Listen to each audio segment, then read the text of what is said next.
오늘 본문은 예수님의 탄생에 대해서 말씀을 하고 있습니다. 예수님의 탄생은 먼저 역사적인 사건임을 오늘 본문이 말씀을 하고 있습니다. 여러분, 예수님의 탄생은 결코 설화가 아닌 것입니다. 예수님은 로마 황제 아구스도와 시리아의 총독 구레뇨가 통치할 때에 예수님은 탄생하셨습니다. 따라서 예수님은 역사적인 인물이십니다. 하나님이신 예수님께서 인간의 시간과 세계 역사 속으로 들어오셨다는 것입니다. 그리고 예수님의 탄생은 역사의 주관자가 하나님이심을 또 증거하고 있습니다. 오늘 본문에 소개된 로마 황제 아구스도는 BC 31년 악티움 해전에서 안티누스와 클레오파트라를 이긴 이 옥타비아누스를 가리킵니다. 옥타비아누스는 BC 27년 아우구스투스라는 이 존중받는 자, 이 숭배받는 자라는 칭호를 얻게 됩니다. 이 아우구스투스 시대는 우리가 잘 아는 대로 팍스 로마나라, 그렇게 해서 로마의 평화의 시대다, 그렇게 분류해졌습니다. 아우구스는 거대한 로마 제국의 안정을 유지하기 위해서는 군사적 강제력과 재정적인 안정이 필요했습니다. 그래서 아우구스는 세원 확보를 위해서 제국의 인구조사를 명령했는데, 이로 인해서 사람들이 인구조사 때문에 고향으로 가게 되어졌습니다. 요셉 역시 인구조사 때문에 예수님을 잉태한 마리아를 데리고 고향으로 가게 되었습니다. 요셉의 집은 다윗의 집 족속이므로 갈릴리 나사렛에서 유다 베들레헴으로 가게 되어졌습니다. 그런데 결국 이것은 구약에서 베들레헴에서 메시아가 탄생하게 된다는 구약 말씀을 성취하게 했다는 것입니다.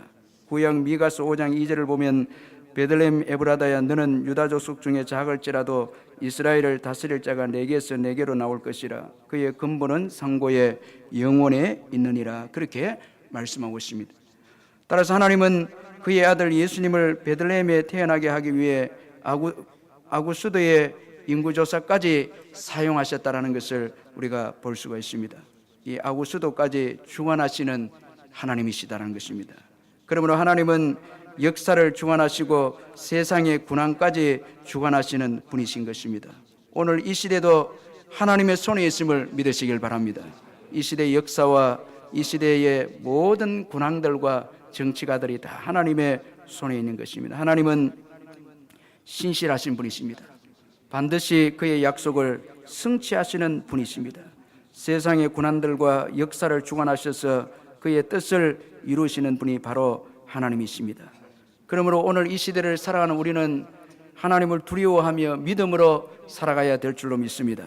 세상의 군왕들을 두려워할 것이 아니라 하나님을 두려워하고, 그리고 내가 걸어가는 여정이 힘든 신앙의 여정이라도 다 주님의 뜻이 있음을 믿고 우리가 믿음으로 신앙의 여정을 걸어가야 한다는 것입니다. 때로는 신앙으로 사는 것이 이해가 되지 않는데 해도 주님을 바라보고 주님께서 나의 모든 삶을 주관하시고 이끌고 계신다라는 것을 믿고 우리가 믿음으로 나아가야 하는 것입니다. 요셉과 마리아를 보십시오.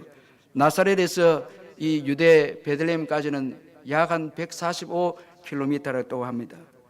여러분, 아기를 잉태하고 그 길을 간다는 것은 쉽지 않습니다. 그러나 힘든 여정이었지만은 묵묵히 갔기에 예수님이 베들레헴에서 탄생하신다는 이 하나님의 말씀을 성취하게 했다는 것입니다. 오늘 우리 신앙인들도 때로는 나의 신앙 여정이 이해가 되지 않고 힘들고 어려운 여정이라 할지라도 우리가 믿음으로 주님께 맡기고 묵묵히 신앙의 여정을 걸어가면 우리의 삶을 통해서 하나님의 놀라운 뜻이 성취가 되어진다는 것을 우리가 잊지 말아야 하는 것입니다.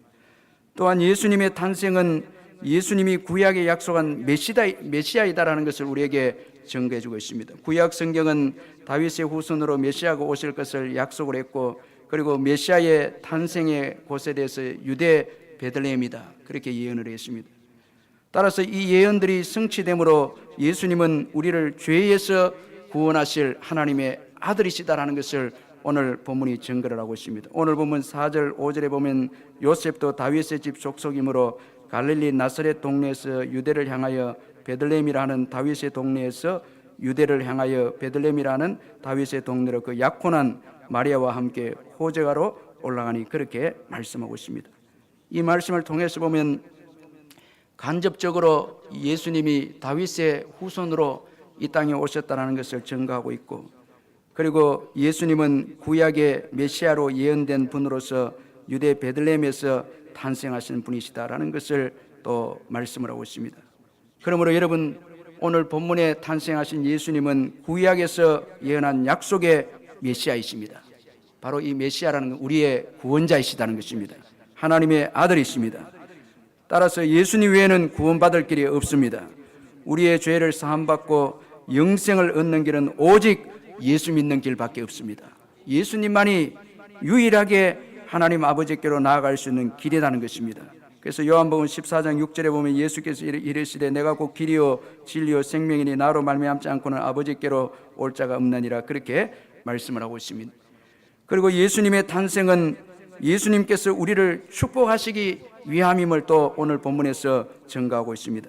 여러분, 예수님이 마구간에서 태어나신 것은 우리를 사랑하신 그 사랑 때문이었습니다. 예수님은 낮고 낮은 마구간에서 태어나서 구유에 누이셨습니다. 우리를 사랑하셔서 우리를 축복하시기 위해서 예수님은 낮고 낮은 자리에 탄생하셨다는 것입니다. 여러분, 사랑은 환경을 탓하지 않습니다. 예수님은 모든 것을 갖춘 곳에서 태어나지 않았습니다. 왕궁에서 태어나지 않으셨습니다. 없음의 열악한 환경에서 예수님께서 태어나셨습니다.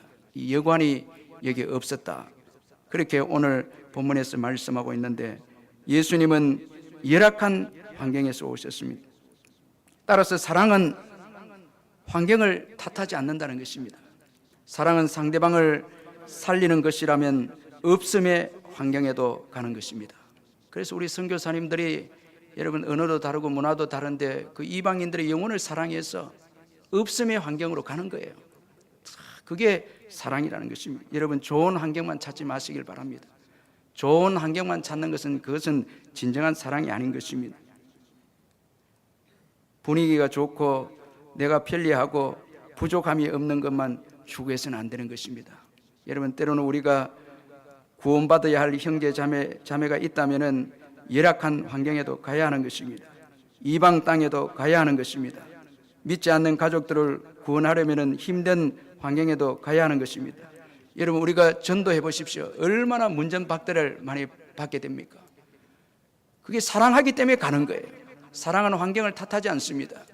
오늘 여러분, 혹시나 내가 처한 환경은 너무나 힘들고 또 여러 가지 어려움이 있고 참 너무나 내가 고통스럽다, 그렇게 혹시 생각하시는 분들이 있다면, 여러분, 환경을 탓하지 않고 우리를 사랑해서 이 땅에 비천한 곳에 태어나신 예수님을 여러분들이 묵상하고 예수님을 바라보시길 바랍니다. 그래서 저는 이 말씀을 준비하면서 우리 성도들도 다 이 예배를 드리고는 전부 다 삶의 그 현장으로 흩어져서 좋은 데만 찾아가는 것이 아니라 사랑하기 때문에, 여러분, 믿지 않는 자들이 있는 곳은 열악한 환경이 많습니다. 그러나 사랑하기 때문에 가야 되는 거예요. 환경을 탓하지 말고 사랑하기 때문에 또 여러분, 믿지 않는 가족들에게도 가야 합니다. 자꾸 우리가 좋은 데만 오고, 이건 사랑이 아닌 거예요. 예수님은 우리를 사랑하셔서 낮고 낮은 이곳에 오셨고, 또 마침내 없음이라는 환경에, 여관도 없었잖아요. 그 환경에 오셔서 우리를 구원해 주셨는데, 그 사랑을 받은 우리들도 가야 하는 것입니다. 이방으로 가야 되고, 가지 않으면 사랑을 받지 못하는 것입니다. 그래서 우리가 믿지 않는 가족도 구원하려고 하면 또 가야 되는 거예요. 그들이 있는 곳에 가야 합니다. 분위기가 안 좋아도 가야 합니다. 핍박이 있어도 가야 하는 것입니다. 문전박대를 해도 가야 하는 것입니다. 이것이 사랑이라는 것입니다. 예수님께서 이 사랑을 보여주었다는 거예요. 그래서 여러분, 저와 여러분도 자꾸 이 마지막 때 좋은 환경만 찾고 또 편리한 것만 추구하고 이런 삶이 아니라 사랑을 위해서 기꺼이 우리가 없음의 환경도 도전할 수 있고 갈 수 있는 이런 믿음을 소유해야 될 줄로 믿습니다. 그래서 우리 학생들 가운데는 선교사도 많이 일어났으면 좋겠습니다. 주님의 사랑을 받아서 열악한 환경인데도 사랑이 있기 때문에 그 이방인들에게 가지 않으면은 구원받을 길이 없잖아요. 그러니까 그곳으로 가는 거예요. 가는 거예요. 여러분, 가정에도 믿지 않는 남편, 믿지 않는 아내, 그런 이 가족들이 있을 때 가면 핍박이 있고 힘들어도 가야 하는 것입니다. 사랑을 생각해서 가야 하는 것입니다. 그렇게 할 때에 구원의 역사가 일어나고 은혜의 역사가 일어나게 될 줄 믿습니다. 그 새해에도 우리 교회가 이 울산에 특별히 아무도 가지 않는 그런 곳에 우리 교회가 이 사랑을 가지고 뚫고 들어가고, 이게 여러분 예수님께서 여러분 이 땅에 이 비천한 곳에 오셔서 우리에게 보여주는 놀라운 이 교훈이라는 거예요. 구석구석 들어가는 거예요. 우리 교도소에도 가고 또 우리가 병원에도 가고 또 믿지 않는 가난하고 소외된 지역에도 들어가고 사랑 때문에 가는 거예요. 환경을 탓하지 않고. 그렇게 할 때에 거기에 예수님의 사랑이 그곳에도 흘러가는 역사가 있게 될 줄 믿습니다. 그리고 또 예수님의 이 낮아지심의 사랑은 상대방을 부요하게 하는 것이었습니다. 예수님은 우리를 부요하게 하시기 위해서 자신은 낮아지셨습니다. 이것은 희생을 의미하는 것입니다. 베들레헴이라는 동네 이름의 뜻은 우리가 잘 아는 대로 떡집이라는 뜻인데, 그런데 생명의 떡이신 예수님께서 베들레헴에 탄생하셨습니다. 떡집에 생명의 떡으로 오신 예수님이십니다. 이 예수님 때문에 우리가 살게 되었고 부요함을 누리게 되어졌다는 것입니다. 그래서 요한복음 6장 51절에 보면 나는 하늘에서 내려온 살아있는 떡이니 사람이 이 떡을 먹으면 영생하리라. 내가 줄 떡은 곧 세상의 생명을 위한 내 살이니라 하시니라. 그렇게 말씀을 했습니다. 예수님은 생명의 떡으로 이 땅에 오셨습니다. 우리의 유익을 위해서, 우리를 부요하게 하고 영생을 주시기 위해서 생명의 떡으로 이 땅에 낮고 낮은 천한 자리에 오셔서 마침내 십자가에서 몸을 찢어주심으로 우리가 그 살을 먹고 영생을 얻게 되어지고 오늘까지 놀라운 부요함을 누리면서 살아가고 있다는 것입니다. 광야와 같은 이 세상 지날 때에 주님이 생명의 떡이 돼서 힘이 되고 주님의 피가 음료가 되어져서 우리로 하여금 기운을 얻게 해서 우리가 오늘까지 살아온 것입니다. 주님의 살과 피 때문에 우리가 여러분 오늘까지 살아온 것입니다. 우리를 부요하기 위해서 친히 낮아지신 예수 그리스도 그분이십니다. 그러므로 낮아짐이 없고 희생이 없으면 결코 부요함의 역사가 일어날 수가 없는 것입니다. 예수님이 낮아져서 우리가 부요함을 축복을 누렸다면 이제 받은 바 그 은혜를 가지고 우리는 이웃들을 또 낮아져서 섬기고 또 희생하는 우리가 되어야 한다는 것입니다. 이렇게 할 때 우리의 이웃이 또 부요함을 우리를 통해서 얻게 될 줄로 믿습니다. 또한 예수님의 이 낮아지심의 사랑은 오늘 우리들에게 축복의 삶을 제시하고 있다는 것입니다. 무엇이 축복이냐 하는 삶을 예수님의 이 낮아지심의 사랑을 통해서 제시하고 있습니다. 여러분, 예수님이 이 땅에 오심은 하나님 아버지의 뜻이었습니다. 요한일서 4장 9절에 보면 하나님이 자기의 독생자를 세상에 보내시면 그로 말미암아 우리를 살리려 하심이라 그렇게 말씀하고 있습니다. 따라서 예수님께서 여러분 베들레헴의 낮은 곳에 탄생하신 것은 하나님의 뜻에 순종하기 위해서 예수님께서 베들레헴의 마구간에서 태어나신 것입니다. 여러분, 하나님은 예수님의 탄생을 통해서 하나님 나라의 축복의 원리를 보여주고 있습니다. 그것은 바로 낮아지고 섬기는 자가 크다는 원리라는 것입니다. 세상은 여러분 지위가 있고 권세가 있으면 큰 자이지만은 예수님을 통해서 하나님 나라가 오게 되어졌는데 하나님 나라의 축복의 원리는 섬기고 겸손하고 낮아진 자가 하나님 나라에서는 큰 자이고 축복을 받는 자라는 것입니다. 여러분 믿으시길 바랍니다. 그래서 예수님은 섬기고 낮아지심으로 가장 높아지는 축복을 하나님께로부터 받았습니다. 빌립보서 2장 6절 9절에 보면 그는 근본 하나님의 본체시나 하나님과 동등됨을 취할 것으로 여기지 아니하시고 오히려 자기를 비워 종의 형체를 가지사 사람들과 같이 되셨고 사람의 모양으로 나타나서 자기를 낮추시고 죽기까지 복종하셨으니 곧 십자가에 죽으심이라. 이러므로 하나님이 그를 지극히 높여 모든 이름 위에 뛰어난 이름을 주사 그렇게 말씀하고 있습니다. 예수님께서 하늘 영광을 버리고 자기를 비우시고 종의 형체를 가지고 섬기시고 그래서 온전히 하나님 아버지의 뜻에 복종해서 십자가에서 죽었었을 때에 이런 예수님을 하나님은 최고로 높여주셨다는 것입니다. 이것이 바로 하나님 나라의 원리라는 것입니다. 하나님 나라는 낮아지고 섬기는 자에게 큰 자이고 축복이 주어진다라는 것을 말씀하고 있습니다. 여러분, 이 성탄절을 맞이해서 주님의 낮아지심을 여러분 기억하시고 하나님 나라의 축복의 원리대로 사시기를 주의 이름으로 축원합니다. 낮아지고 숨기시기를 주님의 이름으로 축원합니다. 높은 데를 바라보지 말고 평안한 곳에 추구하지 말고 낮은 데를 바라보시면서 힘들고 어려운 곳에서 숨기시기를 바랍니다. 교회도 가장 복된 자리는 가장 낮은 자리이고, 그리고 여러분 가장 힘든 자리를 숨기는 그곳에 하나님의 축복이 가장 크다라는 것입니다. 여러분 2014년도에도 여러분 낮아지고 숨기십시다. 자꾸 숨김을 받으려고 하고 편안하게 되려고, 이렇게 하면 축복이 없습니다.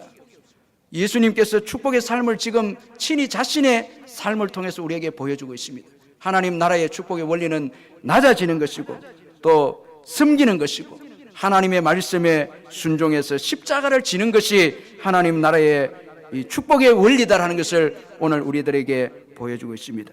여러분, 오늘 본문에는 아구스도 로마 황제와 비천한 곳에 태어난 예수님을 서로 대조적으로 언급을 하고 있습니다. 그러나 누가 큰 자입니까? 예수님이 크신 분이십니다. 예수님께서 크신 분이십니다. 낮아지고 숨기고 하나님의 말씀에 순종한 예수님께서 큰 자라는 것입니다. 여러분, 자꾸 크게 되려고 하고 자꾸 숨김을 받으려고 하고 그렇게 하지 마시길 바랍니다. 그것은 축복을 받는 원리가 아닌 것입니다. 하나님 나라와 세상의 나라의 원리는 다른 것입니다. 숨기는 자가 복을 받는 것입니다. 주와 함께 하라는 재승 회장의 책이 있는데, 이분은 하나님께로부터 기도해서 세 가지 그 꿈을 받아서 축복을 이제 누리고 있는 분이신데, 이 박사 학위를 가진 교수가 되자 기도하면서 이런 비전을 받았고, 대한민국에서 제일 큰 기업의 사장이 되자, 그 다음에 중요한 것은 100개의 교회를 세우자, 이런 비전을 가난할 때 간절히 하나님께 기도했을 때 이 비전을 받았습니다. 그런데 이 꿈이 지금 이제 거의 다 이루어가고 있는데, 교회 100개를 짓는 게 이제 거의 다 이제 이루어가고 있습니다. 그런데 그 책에 보니까 이렇게 축복을 받은 것은 그의 부모님의 신앙 영향도 있었다, 그렇게 고백을 했습니다. 이 책을 보니까 재승 회장의 부모님에 대한 내용이 나오는데, 재승 회장의 부모님은 새벽 4시에 기상해서 30분을 걸어서 교회에 도착해서 새벽 제단을 쌓는 분이셨습니다. 아무리 추운 날도 더운 날도 그의 어머니는 교회 강대상과 마룻바닥을 친히 닦으셨고, 그의 아버지는 종을 치는 교회 종직이었습니다. 늘 돌아가시기 전까지 그의 아버지는 교회에 종을 치셨고 어머니는 마룻바닥을 청소했는데, 그가 이렇게 고백했습니다. 그의 꿈이 모두 성취되는 데는 부모님의 기도의 힘이 절대적이었다. 나는 새벽 기도의 능력을 믿는다. 교회의 종직이 자녀를 보라. 종직이 부모를 둔 자녀가 축복을 받지 못한 경우를 나는 단 한 번도 본 적이 없다. 나는 매일 새벽 기도 때 1시간 동안 기도하고 성경 읽는다. 세상 싸움에서 승리하는 3가지 비결이 있다. 새벽 기도, 성경 묵상, 그리고 섬김이다. 이 섬김이 중요하다는 거예요. 여러분, 우리가 교회에서 이 방송하는 분도 축복을 받고 이 새벽에 일찍 와서 하는 거예요. 옛날에 우리가 교회 종도 치고 교회가 어려울 때 이 교회를 닦기도 하고 이렇게 했는데, 제가 지금 좀 마음이 아픈 것은 우리 종탑을 위해서 우리 성도들이 사랑으로 좀 섬기는 분들이 나왔으면 좋겠어요. 이 교회를 사랑하고 남 보듯이 그것이 아니라 정말 사랑해서 희생하고, 이게 축복받는 비결인 거예요. 다 그런 거예요. 이게 자녀들에게 다 흘러가는 거예요. 차범근 선수에 관한 이야기를 제가 한번 본 적이 있는데, 이분은 식당 갈 때마다 많은 사람들을 식당에 데려간다는 거예요. 그래서 한 20-30명 데리고 와서 식당에 자기가 이제 돈을 내고 이제 그 식사비 제공하고 식사를 먹이는데, 항상 먼저 기도하는 거예요. 기도하고 식사 대접을 하고, 그 다음에 식사가 끝나면 서빙을 하는 종업원들을 모두 불러서 팁을 주고 또 그분들에게 축복기도 해준다는 거예요. 그러니까 그 종업원들이 믿지 않는데도 감격해서 자기들이 시간이 나면 교회에 한번 가고 싶은 그런 생각을 가진다고 하는 것입니다. 참 아주 그 귀한 삶을 살고 있는 거예요. 섬기고 낮아지고, 그러니까 길이 자꾸 열리는 거예요. 축복의 길이 열리고 하나님께서 인도해 주시는, 참 너무 감사해요. 어제 우리 외국인 근로자들 뭐 만들어서 판다는데 어제 동이 다 나서 오늘 또 2판한다 그래 하더라고요. 예. 어제 다 됐다는데, 여러분 이게 우리가 섬기고 그 전도를 위해서 그분들 또 가서 신방하기 위해서 이제 음식을 팔아서 이제 신방하기 위해서 이제 재원을 조달한다는 것입니다. 그러니까 우리가 함께 사랑해주고 격려해주고, 그 이게 다 섬기는 거예요. 낮아져서 섬기시기를 바랍니다. 마가복음 10장 29절 30절에 보니까 예수께서 이르시되 내가 진실로 너희에게 이르노니 나와 복음을 위하여 집이나 형제나 자매나 어머니나 아버지나 자식이나 전토를 벌인 자는 현세에서 집과 형제와 자매와 어머니와 자식과 전토를 100배나 받되 박해를 겸하여 받고 내세의 영생을 받지 못할 자가 없느니라. 그렇게 말씀했고, 누가복음 6장 38절에는 주라 그리하면 너희에게 줄 것이니 곧 후이되어 누리고 흔들어 넘치도록 하여 너희에게 안겨주리라. 참 새해 이런 축복이 있기를 주의 이름으로 축원합니다. 그러기 위해서는 우리가 주는 거예요. 그리고 섬기는 것입니다. 주일학교도 섬기고 구역도 섬기고 다 헛되지 않습니다. 하나님 나라의 축복의 원리는 낮아져서 섬기는데, 이걸 보여주기 위해서 예수님께서 가장 낮은 자리에 오셔서 우리를 섬기셨다는 것입니다. 그래서 여러분 자꾸 안 섬기려고 하면 안 되는 거예요. 이거는 축복을 거절하는 거예요. 그래서 기꺼이 우리가 섬기는 거예요. 그러므로 성탄절을 맞이해서 예수님처럼 낮아져서 겸손히 섬기는 저와 여러분 되시기를 주님의 이름으로 축원합니다.